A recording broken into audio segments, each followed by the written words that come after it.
Welcome everybody to another episode of Necessary Roughness. As always, I'm your host John Boyd, joined by Nick Winograd. As always, this is going to be a fun one. We've got much fewer teams to talk about than usual, and we're not really going to fuss with the coaching carousel stuff too much. A lot of it's speculation at this point. O'Brien, I guess, just did get hired, but um, that was sort of to be expected as soon as you heard that was an interview. Mm. Um, so we're not going to get into too much of that. We're really just going to talk championship weekend and um, how we see these games playing out, and we're just going to kind of deep dive on all four teams. We're going to start in the NFC, finish in the AFC, and we'll kind of do we'll kind of talk ourselves into a prediction throughout. We'll um, see what we come to. I'm still a little undecided personally. I don't know if you've got your picks in the bag yet, Nick, but um, I'm interested to get your perspective, and maybe I'll come to my conclusion after that, and maybe we'll have some commenters give us a little extra perspective as well. But Yep. we'll start with Eagles, Eagles. What did you think? What were your takeaways coming from the Eagles Giants game? Obviously dominant, and I think they benefited from that first round bye. But again, that's a team they've seen twice already this year. Um, they know them inside and out, and they were a surprise team. They're not another juggernaut like San Francisco. So, what do you take away from that game? As we kind of look at like the San Francisco matchup, and how do you think that applies? Yeah. So obviously, I took the Giants, right? I mean, I thought it was just Yeah, like a potential, yeah. we're gonna It was a potential upset there, just because I had this like feeling, it's tough to win three times in a row against the same team, especially in division. Um, However, obviously San Francisco did do it pretty handily to Seattle. But I Mhm. just thought, New York they were really riding on what they played so well against Minnesota, and it kind of seemed like they're on this trajectory where we're gonna play the way we played in that Minnesota game. If the Eagles score 38 and we score 35, fine, we'll lose. But it just didn't go that way at all, and um, it's almost as if Daniel Jones. It's not that he morphed back into like what we really think of him. It's just that he really had no time whatsoever. And these incredible pass rushers of Philadelphia just were coming at him all day. And it seemed like, even though I love Brian Dable and I think he should be the offensive or he should be the coach of the year, he didn't have an answer for it. He tried to like mix and match with different concepts of um, protection. He was trying to go max. He was trying to double team guys, but when you go double team guys, then other guys are open to rush the passer, and Jones was not able to rush. I actually had a parlay that I wanted Jones to get 40 yards, and it was like rushing, and it was not happening. And right when I saw like him start to rush for like 3-4 yards, I was like, oh god, I thought he'd be rushing all over the field this game, and it wasn't happening. And I'm a big believer in teams that I doubt. Like I doubted that Philly, like I doubted them. Like I thought that they would kind of crumble, and I thought it would be like just a tough like end of the year their year, and a big upset from the Giants. But now that I saw the Eagles do that, I have a lot more confidence in them. I feel like they're gonna ride that. Just like I have this like conviction where it's like if I like doubt a team and then they do that, now I'm on your side. Like, okay, you proved me wrong. Like now I'm not going to continue to doubt you. Like I'm on your side. You got me. So yeah, that pass rush is going to be a lot for Brock Purdy. He's never going to like obviously that Cowboy front is good as well, but I don't think he's going to see he's never seen in his career ever playing football what he's going to see this week in Philadelphia, especially it's on the road, and those fans are going to be crazy. And as a lot of people say, momentum comes from playing well. Like there's momentum built from and energy built from good play. And I think that the Eagles are going to, have a significant amount of that early in the game. And I think it's just going to be too much for Brock to overcome, just because he didn't look overly, comfortable in the pocket last week. And I think that he's going to look even less comfortable this week. So while I do love San Francisco, and earlier on I picked them to win, the NFC, I just have this conviction now that it's like the Eagles look so strong and so dominant that I'd really be surprised if they don't win this football game.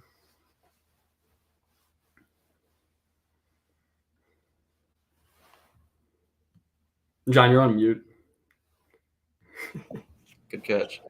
The link will be rocking, and every game Brock Purdy plays now, every next game is the biggest game of his life. Yeah. And it's been that way since the first start he got in the NFL. So he kind of keeps rising to that occasion, but you're right. Like he's never seen a collection of pass rushers like Philly's put together. There's not even in practice, obviously the San Fran defense is great as well. But every strength that people emphasize with San Fran and everything they're praised for, the Eagles do just as well, if not better. So it's like, I mean, pass rush. You talk about defensive player of the year kind of guy, Nick Bosa, and then some of the other bodies they throw at you, Ebukam and Amenahu and whomever else, Drake Jackson, and the Eagles though set a sack record this year. They had 3 guys with double-digit sacks. The only 2 teams to have more sacks in a season than Philly are the 89 Vikings and the 88 Giants, I think. Wow. And not even the 88 Bears. And that's one of the best defenses of all time. Is it 88 Bears? 85 Bears was one of the best defenses ever, and I mean they eclipsed them as well. So yes, exactly. Yeah. And they've been doing just crazy things. I saw an anecdotal stat as well too that they've been the 5th most efficient running offense since 2002, since they started tracking the metric that way. I mean, up there with the Larry Johnson, Priest Holmes, the Chiefs, and just some juggernaut teams from the past 20 years or so. And the way they run the ball is we talk about the Shanahan run game he dials up, Trent Williams and Mike McGlinchey and everything, but the Eagles do that better. Yep.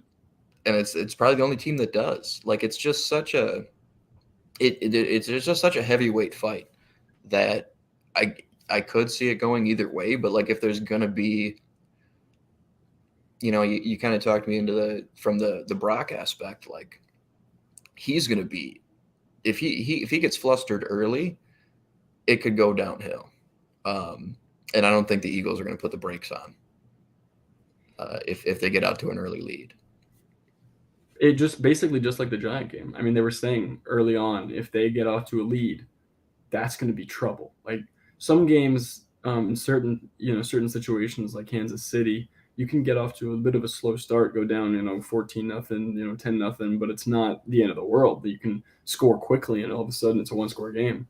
But when it comes to the New York Giants or, in this case, a rookie quarterback in the San Francisco 49ers in Philly, you get off to that 14-0 start or maybe, 10-0, a touchdown quickly, and then a 3 and out and then a field goal, another touchdown, just like the Bengals did to my Bills. All of a sudden the momentum's so far gone that, especially because you're on the road, that it's kind of insurmountable. And I think that if there's going to be a play made late in the game, it's not going to be by the rook. It'll probably be, well, if San Francisco wins the game, it'll probably be by the defense.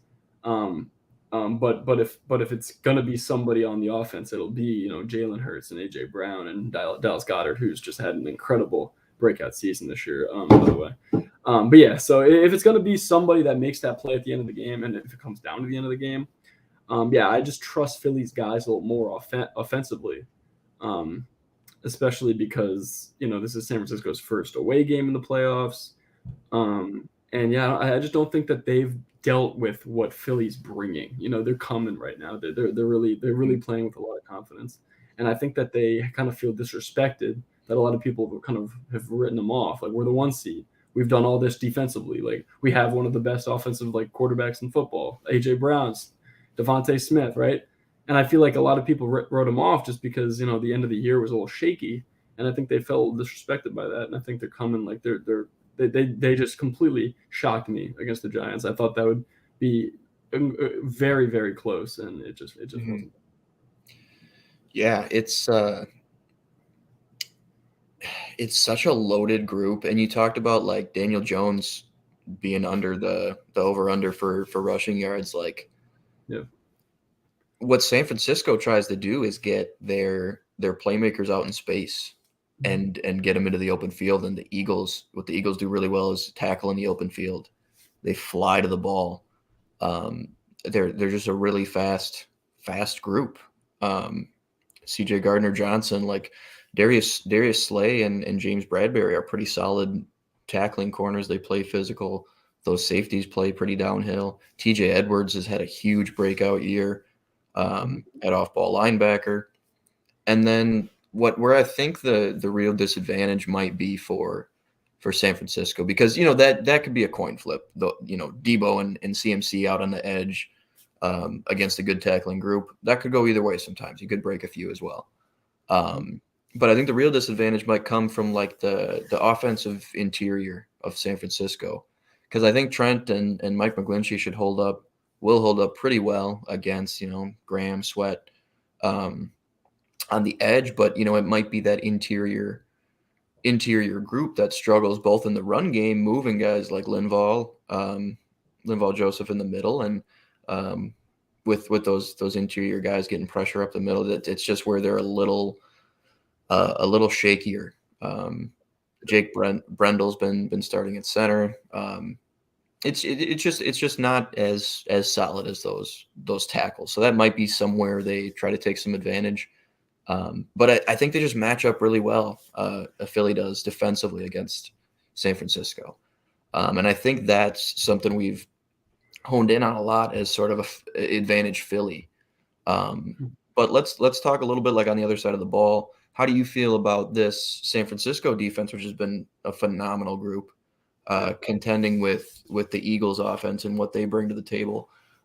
Specifically, at least first of all, in the run game, how do you think they can hold up on first and second down, second and short? Because that's where I feel like they don't want to be is second and medium, second and short, giving up a good first down game to this Philly offense. I think if they can get them into passing downs, they have a better shot. But how are you feeling about that?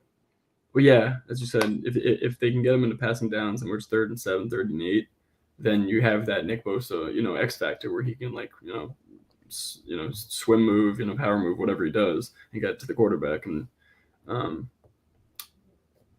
I think that this linebacking crew of San Francisco is so strong, with Fred Warner, being that guy in the middle. And then obviously they got just an unbelievable. They have basically, they call it the all-star team, right? Because they have like a Pro Bowl talent at every like level. You got defensive tackles, defensive ends, and then you got Fred Warner, and you got other guys in the linebacking crew that have played great. And you got Ward and the guys in Travers, and you got guys in the at corner, secondary. It's just you have at every level a guy that has either made a Pro Bowl, has made an All-Pro team, or is worthy of it. And so I think that they do a good job against Miles Sanders in that run game, but at the same time, it might be tough for them to create 3rd and 7s, 3rd and 8s, unless they really like get to the quarterback quickly. In those first and second downs. So I think that it's important for the Eagles to actually, I think it's important for them to run the ball early in the downs, because I do think that while they'll do a decent job of Miles Sanders, he could, he can get 4 and 5. He can maybe bust out some first down runs, and that's going to really, this game against the Giants, they possessed the ball for like 6-7 minutes at a time. And it was like, the Giants don't have a chance in this game because not only are they down 2 to 3 possessions every time they get the ball, they don't get the ball. So it's like, what chance do you even have? So if they can keep Brock Purdy like on the sideline, I mean, Philly's just gonna exploit them offensively, and it's just like it seems like I think that the key to the game for San Francisco on defense is to not let them just take over the game and have these 7-minute drives. You need to get them off the field because otherwise, even if it's a field goal, it's still points on the board, and you're turning it back over to your rookie quarterback against that incredible defensive front. So I think Philly, they just want to score as many points as possible and stack points and try to have as long drive as possible. That's what they're going to be trying to do, which I think they'll be very successful with because they've done it basically all season. They just showed they can do it in the playoffs against a divisional rival. So I think that the defensive, unit for the San Francisco, it's going to have to be the linebackers stepping up to make those stops.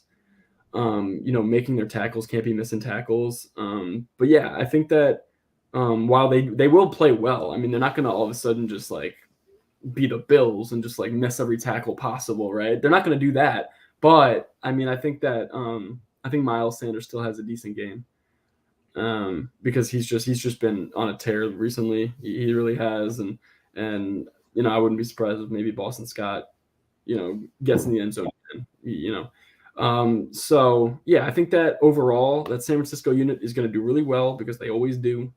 But Philly's just, with these long drives, it also takes the air out of the other team's sail. When you have this 7-minute drive and the offense is like itching to get back on the field, like we need to try to like make something happen. We're down 10 points. We're down. It's so hard to watch the other team just go down the field. 7 yards, 4 yards, 10-yard pass. AJ Brown's open. It would be, oh man, it's like so frustrating. Mm-hmm. And I could feel like I was around Giant fans in this game, and they were like, "This is just not working. Like we can't even get the ball." Mm-hmm. And so I think that that's Philly's game plan. And if it doesn't work out for them, they can't win the game. But I think they will prevail with that. Yeah, like I think and this sounds kind of like canned and obvious, but I think if Jalen Hurts is able to play mistake-free, then for me it feels like Philly's game to lose in that sense. I think unless Jalen Hurts makes an early mistake or, so somebody else, another ball carrier like fumbles early and San Francisco's able to get the lead, like if San Fran has a second half lead, I actually like the matchup for the San Francisco defense just because like I'd like their odds on like a 3rd and 4, 3rd and 5. Just I mean, if they're able to just get them there and you've got, and I mean, they play that really tight cover 2 works really well in like those 3rd and medium, 3rd and short kind of, you get Ward and Lenore trapping the flats and, those linebackers, if you've got 2 or 3 of them out there, they're so good over the middle. Warner and Greenlaw could have honestly gotten some Pro Bowl consideration. Al-Shaair made some huge plays this past weekend. Talanoa Hufanga was first team All-Pro, which was, maybe not quite there, but that's just kind of a product of how good this defense has been and how well he's functioned within it. So I really like them on passing downs. It's just, can you get them there? And I don't I think Philly wins the line of scrimmage on offense. I just don't. They don't really have these gap eaters up front. They're more of kind of like a speedy front. They defend the run really well, and those linebackers shoot gaps really well. But the Philly O line is so good and so just massive. That I feel like they're just going to win that line of scrimmage battle. So if it's not some sort of like explosive defensive play with a forced fumble or slipping through for a tackle for loss or something, like it's just going to be really tough for San Francisco to contend. And they're going to have to turn it right back around for another long drive if that's the kind of game it ends up being. And if you end up in, I don't think it's going to be a shootout one way or the other, but if you end up in more of a back and forth kind of contest where it feels, it's like, oh, whoever has the ball last kind of feeling, I don't think the advantage was with San Francisco there. Jalen Hurts has been so composed. he's become a very, very good thrower of the football. Just as a pocket passer, like even if he's well contained, because those linebackers are fast, those edge rushers are going to get depth. So I think their contain is going to be good, but he can also dice you up. Okay. Yeah. More than a lot of people realize, and the weapons are phenomenal.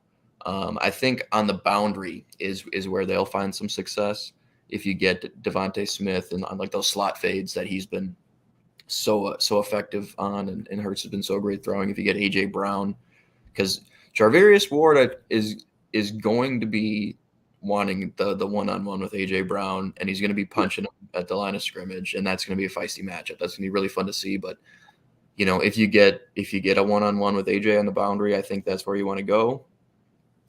The Niners are going to be too high a lot, but they're also going to mix a lot of things in where you should be able to get a one-on-one on the boundary. They'll mix in some 3 and stuff like that. So I think that's where the real advantage is going to be on the passing downs. But again, I like it's going to I'm going to be watching every first down very closely, because I feel like that swings so much when Philly has the ball.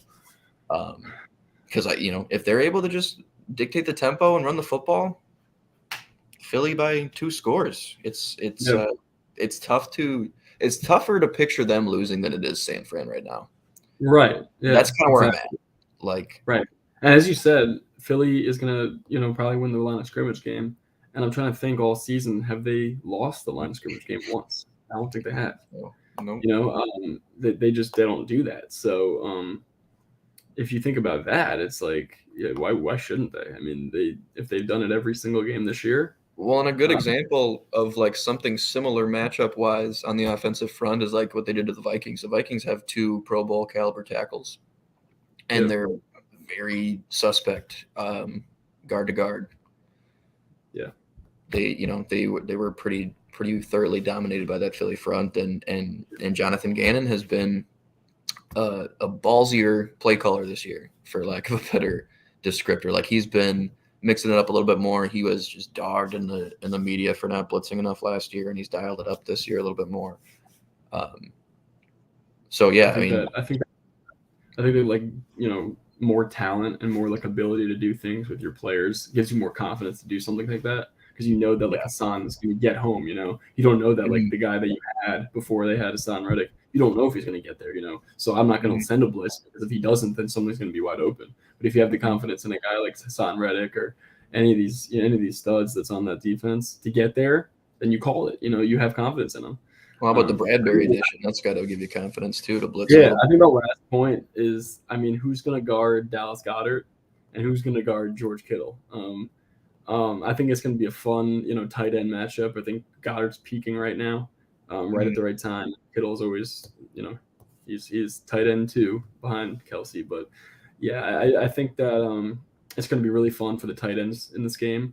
I guess Fred Warner will try to match up with Goddard, and I don't know if Reddick will be matched up with Kittle, but it's going to be somebody on the outside, I suppose. But I surmise. I'm sorry. So yeah, I think that the tight ends will have a really good game, at least probably 50 or 60 yards per tight end in this game. Mm-hmm.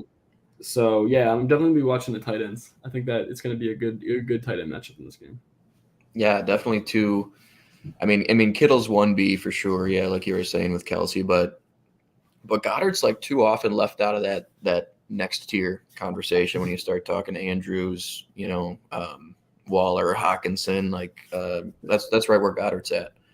And he's been great this year. So I could see that being huge. Kittle was ridiculous last week.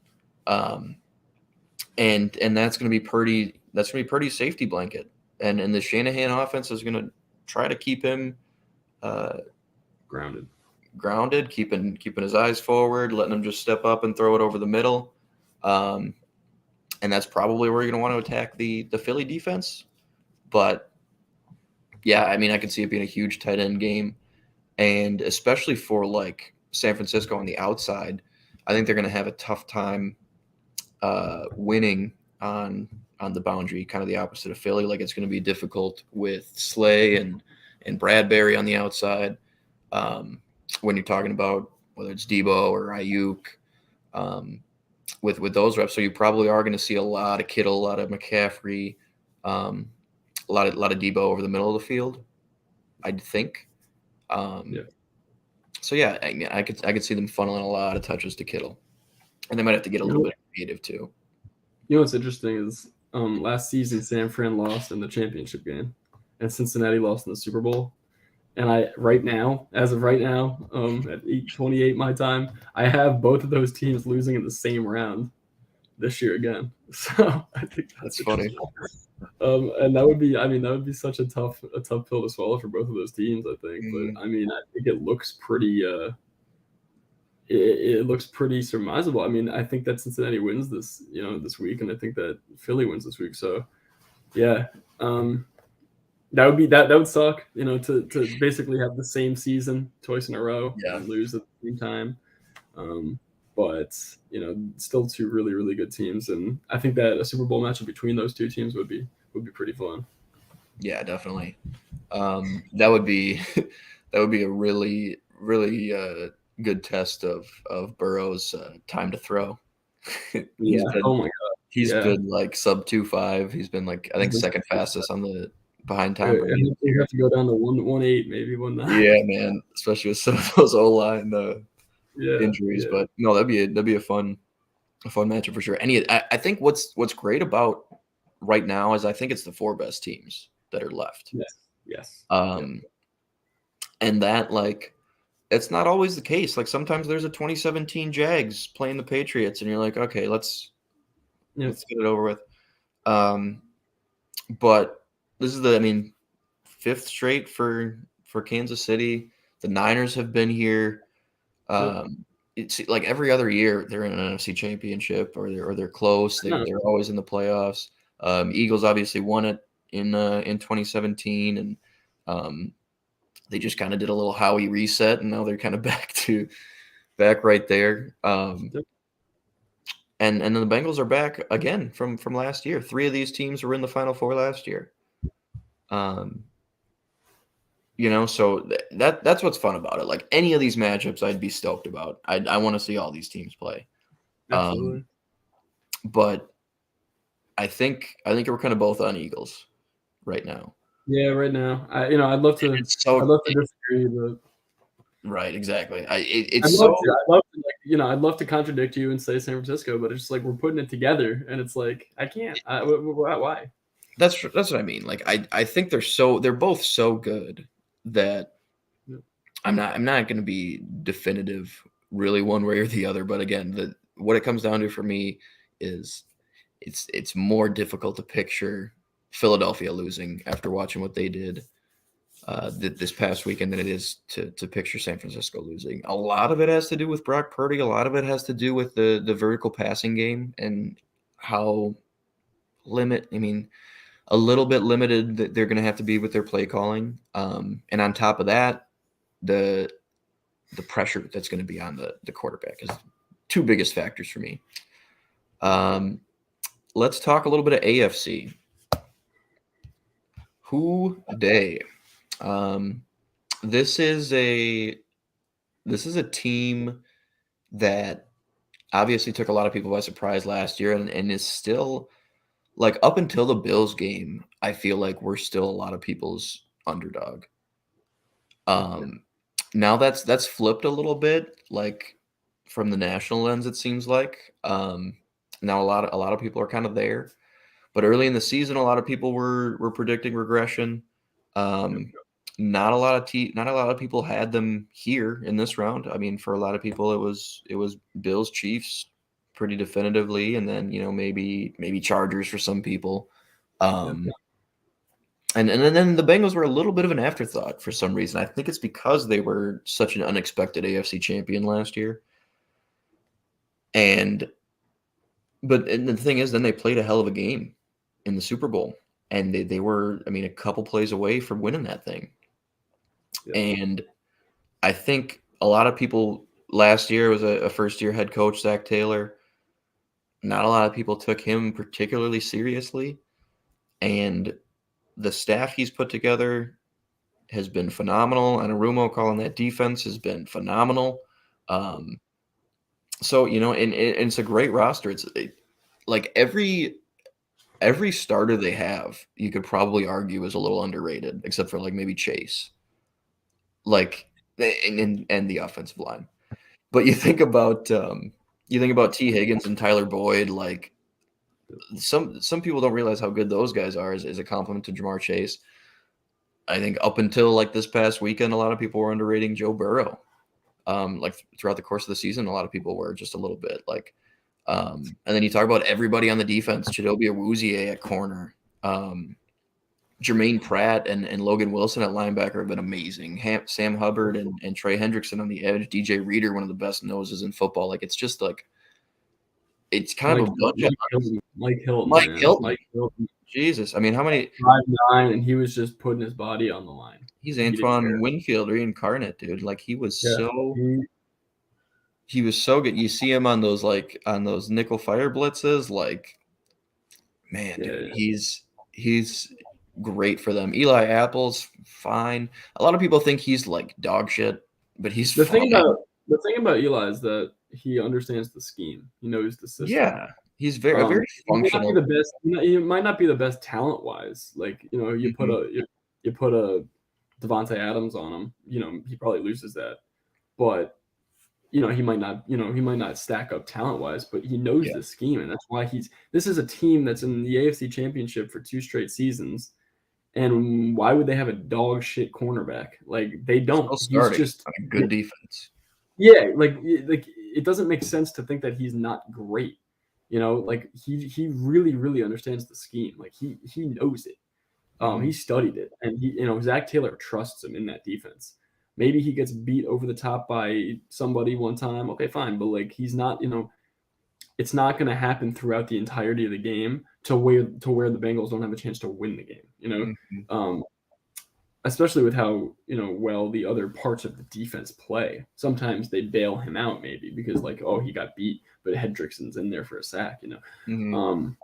So yeah, I thought they played. I mean, Von Bell as well. I thought they played just. I mean, I was just as a Bills fan, I was just completely shocked. I was just. Obviously, we lost 3 games other than this game, and they were by 8 points combined. So we didn't have a taste of just feeling derailed in the third quarter. There was I think 3 minutes left, and I was like, this isn't even we don't have it. Maybe we got a touchdown and a stop. And then I started thinking about it. I was like, if we score a touchdown, they're probably just going to score 2. We're not doing anything on defense to make them feel any sort of, relentless. They were relentless. It was incredible to watch if you're an outsider. It really was. They went in there. Joe Burrow's first game in Buffalo, and it was snowing, and he just shredded the defense. The thing that I know about a Bills fan, as a Bills fan, is that Leslie Frazier's a defensive coordinator, right? This is what he does. He tries to take away what you do best. So there's been multiple games against the Chiefs that we've played where I don't think one time nobody's gotten open over the top. It's only been short gains. And that's because he doesn't allow it. He plays guys way back. Hyde and Poyer are back so that there's nothing that you can do to throw it over the top. He's like, I'm not getting beat for 70 yards against this incredibly, high-powered team. All right, well, then they're just going to go underneath the Kelsey the whole time. And it's just they're going to just waste more time. With the Bengals, he tried to take away Chase, Boyd, and Higgins, and he totally forgot the fact that it was snowing and Mixon is a guy. Mixon just, they didn't even account for the run game at all. And they just tried, granted, Chase only had 60 yards. I don't even know how many Boyd or Higgins had. Not much, right? I mean, at the end of the day, the wide receivers didn't show out. And that's what Leslie Frazier wanted. He wanted the wide receivers to not do anything. Fine. But the running back is a real guy, and he would not be stopped. It would be 7 to 12 yards every single carry. And just like the Eagles game where they just controlled the clock, it was like that. It was they just controlled it. They went down the field at will, at their leisure. Bills weren't doing anything to stop it. And then when the Bills got the ball, there's pressure in Josh's face every play. And it's while Burrow and them have a play, they have a plan to go to this guy, get a ball out. Josh was kind of let me just drop back and let's just see who gets open. Like that's not a play, man. You can't just in a game like this of this multitude, you can't just drop back and just like, hey, who's open? Oh, there's pressure in my face. Oh, let's try to like make a hero play. That doesn't work. And it was so evident to me like throughout. I was like, this isn't the better team. We don't deserve to win this game. We don't have a plan. We don't have a play here. And they did. And yeah, I think they go into Kansas City and they win again because I do think they have their number. And with Mahomes, the mobility is not going to be, on par and the same it's always been. So I know that they're on the road, but I think that a lot of people are picking the Bengals sort of like everybody was picking the Giants to beat the Vikings. I think people kind of sense it. They kind of feel that this is probably the better team at this point in the season. Yeah, and you think about like Mahomes' health a little bit questionable with the ankle. Obviously, he says he's a full go. It's not like they're going to give too much away until game time. We'll see how heavy the wrap job is. Because I mean, he was literally hopping through the second half of the. Felt horrible for him. I really did. Yeah, like, I mean, getting through it, but like, yeah, he would go like left, right to hand it off on his steps left, right. Yeah, I was like, oh my gosh, dude, this is not. It was crazy, and I was like, how could this actually be better than Henny right now? But he was still making throws. I don't know. It was nuts. But it sounds like he'll be a full go. You got to expect he's going to bring it. But you don't see any chinks in the Cincinnati armor right now, like you do with Kansas City. And you think about, we'll kind of do the same thing. We'll talk like Cincinnati offense, KC defense, and then vice versa. We've got about 20 minutes here before our colleagues are on with another damn fantasy podcast. They'll be talking how they were successful in 2022. So stick around for that at 8:15, 7:15 Central, or 9:15, 8:15 Central. But I think you're going to think firstly with Cincinnati about the weapons on the outside, and then you think about Kansas City cornerbacks, and you're like, well, playmakers, but not necessarily lockdown guys. L'Jarius Sneed is a good press corner. You got to think he'll get a lot of the Chase matchups, but Chase was in the slot a lot against Buffalo, so we'll see what Zach Taylor does there. And then if he is, you'll probably see McDuffie. But you saw like 7th round corner Jalen Watson making plays on that Kansas City. I think their culture is just so great. With like bringing in these late round guys and instilling confidence in them, coming into a successful organization and all of that. Like, I think that's why they're able to find success with guys like that, the late round picks. Trent McDuffie's been good. The safeties have been good. Nick Bolton's had a great breakout year at Mike Backer. And then you got Chris Jones up front, but not a ton after that. Like, this isn't a team that scares Cincinnati, I don't think, as much as like a Philly might. And for the same reason Buffalo didn't. Like, they just had an inept pass rush without Von Miller. They've played like, I think it's like 138 more snaps without Von Miller than they have with Von Miller. Still had more total pressures with Von in the game than they did without. Yeah. Wow. But so that wasn't a great matchup, or a super disadvantageous matchup for Cincinnati for that reason. Cincinnati or KC is kind of the same thing. Like, Spags is going to crank it up, but like, they don't really have the guys that a Philly or a San Fran might. So I know you mentioned you got them losing the Super Bowl. Like, this is a team that I think they can really get by against because if you're able to key in on Chris Jones, like, I don't know that you're terrified of any other one-on-ones across the offensive line. Probably not. Yeah. But that's just my take there. Like, Mixon looked good last week. How do you feel about Cincinnati's ability to run the football in a game like this? Yeah, I mean, I have no reason to think that they can't. Based off what they did last year.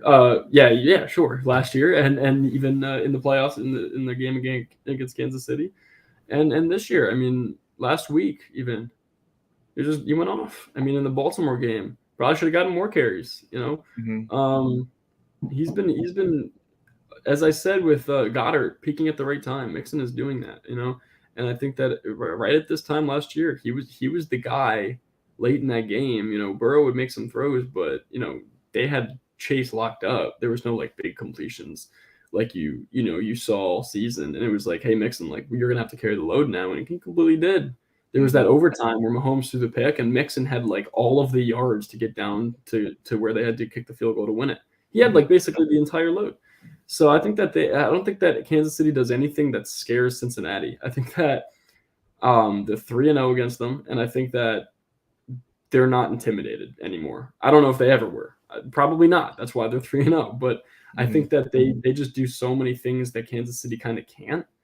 And it gets to the point where I don't know why Cincinnati's not favored. They have so many weapons, so much depth defensively. As I said with San Francisco, at every level you got Hendrickson and Hubbard, right, and then you get Logan Wilson, the Wyoming guy, and then you got Von Bell and Mike Hilton and Eli Apple. It's just like this defensive scheme is working right now. They just held my Bills to 10 points. We hadn't scored 10 points in I don't know how long. I mean, Mhm. it was embarrassing, and it's just like I have no reason to think that Kansas City with a one-legged quarterback and some question marks on defense at this point in the year. I have no reason to think that this will go Kansas City's way just because it's at home. I don't think they're scared of going on the road. I think they want to. They call it Burrow, not Arrowhead. They call it Burrowhead now apparently. So we'll see. Yeah, I haven't heard that one. That's really good. yeah, Um, yeah, that's kind of the vibe, right? Like it's like like Cincy feels like the hotter team, and Kansas City has the question marks. But for that reason, like I actually feel like Kansas City's gonna find a way to win this one. I mm, don't. It's weird because like I don't expect like Burrow to make a mistake or something and cough the game up. I don't expect like the defense to get just gashed or anything really. But for some reason, I just feel like it stays close throughout. And I like Mahomes to pull this one out. I feel like Mahomes right now kind of feels like Burrow has for like 2 straight years, where he's like, mm, no, hey, are you guys counting me out right now? I'm I'm me. I'm Patrick yeah, Mahomes, dude. right, And I think he comes out like he knows too. He knows. Hey, I went out last game. Nobody knows how hurt I am. Like, um, I'm gonna tough this one out. Like he knows. Like this is his fifth straight AFC Championship game, and he's only won one Super Bowl.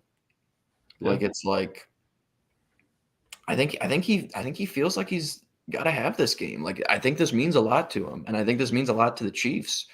Um, It has to. the It has Chiefs to. You score. don't have a kryptonite. I You mean, don't have, you don't have a obviously kryptonite. it does. Obviously it's one of the biggest games of the year.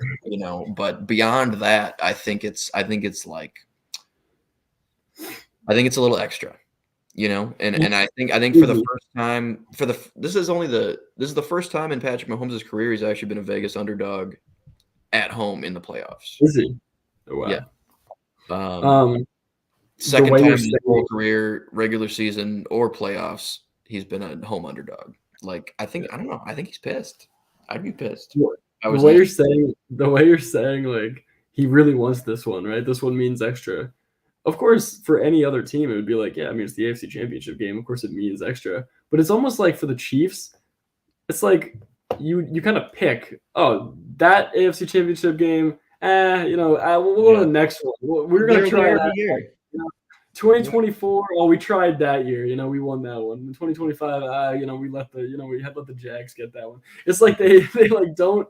It's like they blink an eye, Chiefs are back in the AFC Championship game, and it's like that's Mhm. why you're saying like that's it's incredible what they've done. It's just like you said, like this one means a little extra because he's been in this game so many times that like maybe last year, I don't know, it was maybe like the Cincinnati dream season, right? And this year he's like, yeah, pump the brakes. Like I'm Patrick Mahomes. I've only won one Super Bowl. I've been to two. I want to go to three, and I want another chance at this because while everybody's high on Joe Burrow right now in Cincinnati, yeah, their O-line still kind of sucks. Like the Bills just like have a really bad defensive front. I didn't know that until that game. I thought we were kind of good, but apparently not.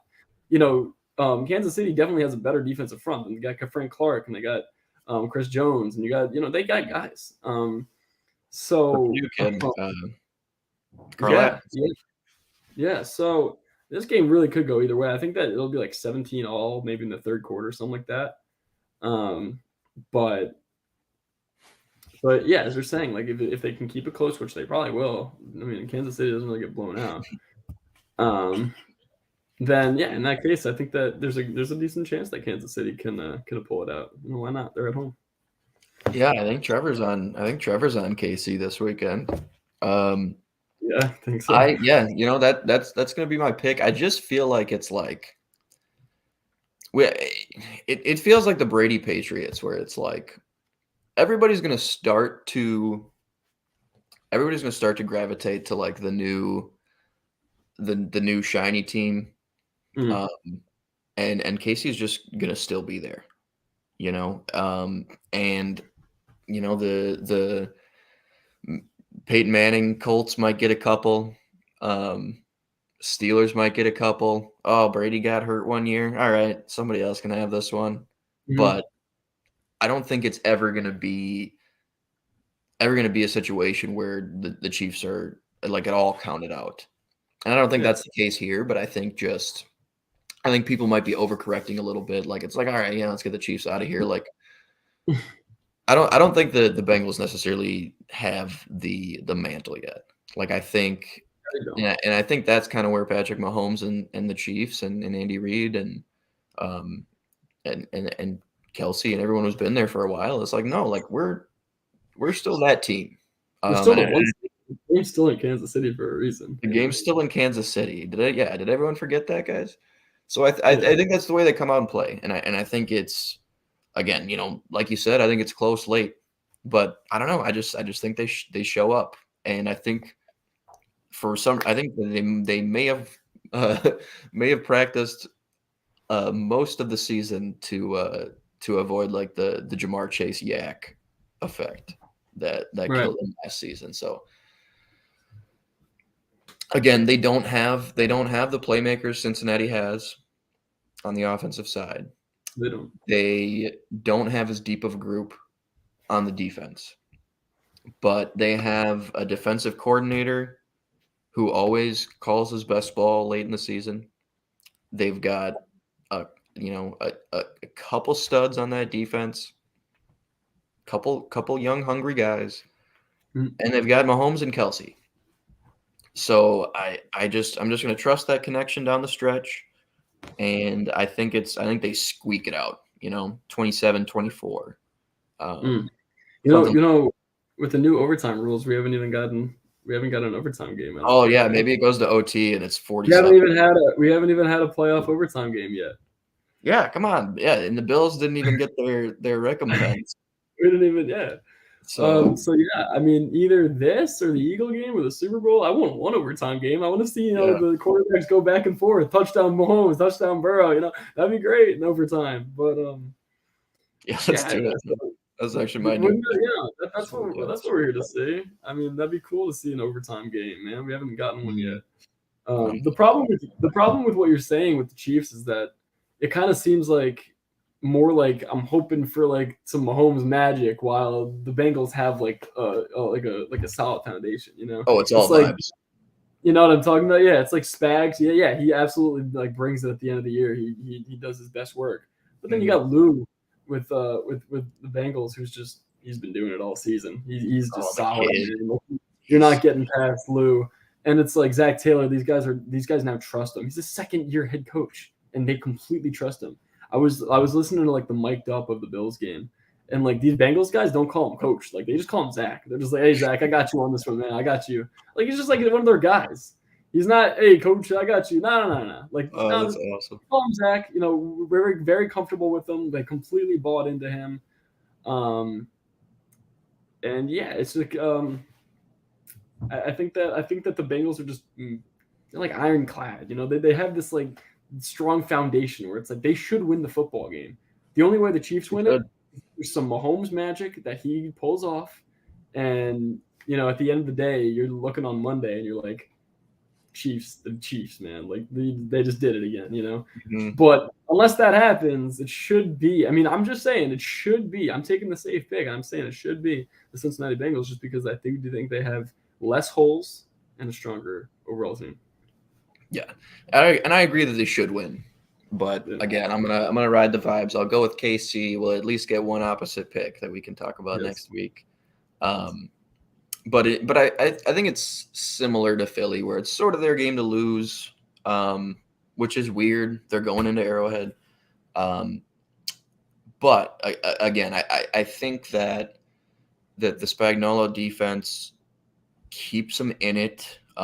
Maybe makes a play or two here, maybe forces a turnover, but does just enough to keep them in it.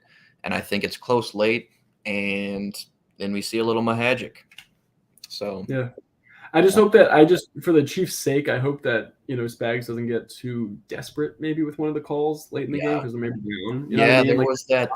He's got to make like a desperation call, and it doesn't work, and Burrow's got somebody down the field. And it kind of just like takes the win out of the Kansas City sale. I hope that doesn't happen just for the Chiefs' sake. Just I can't think of what game it was that Todd Bowles just called. Like he called zero at the weirdest time late. Yeah, it was. You remember that? It was like yes. It was like middle of the season where it was like late in the game, and they could have hung on and went back and forth. And he called this zero on like second and something.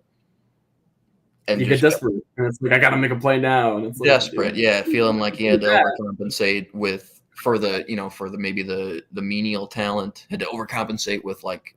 So I'm saying that it's more likely that happens with Kansas City than with Cincinnati. That's true. So, right, that's true. Okay.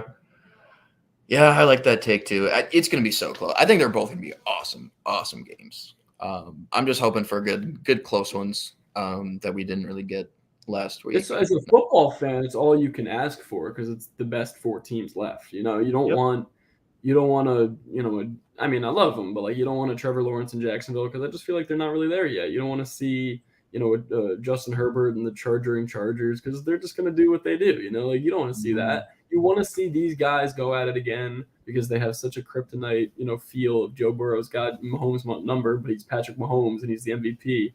So it's like, how would he have my number? It's like, it's such a great matchup. And then you got on the other side the 2 best defenses left in the playoffs and the strongest teams. And you got, that going on in Lincoln Financial Field with those roaring Philly fans.